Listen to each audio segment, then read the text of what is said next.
Welcome to the Slop Farm. Enjoy the video. You start by opening the workbook that shows compatibility mode. First, look at file info to confirm the label. This tells you the file uses an older format. Once confirmed, save a backup copy to preserve originals. Make sure you note linked data or macros because converting can alter behavior. Next, prepare to convert by checking for active content warnings and removing personal data if needed.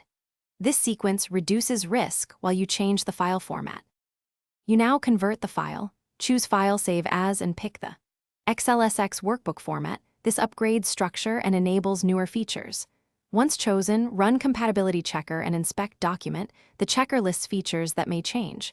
Pause to review flagged formulas, charts, and macros, fix or note them before finalizing.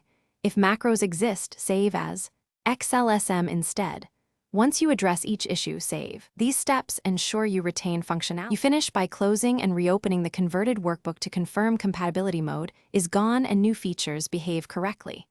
If something breaks, revert to your backup copy and isolate the problematic element, formulas, external links, or VBA.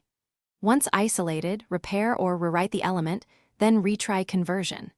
If errors persist after multiple attempts, start Excel in safe mode or run Office Repair to fix corrupted components. One key troubleshooting tip: always keep the backup until you validate.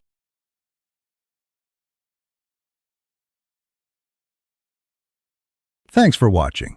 Consider subscribing if we helped you today.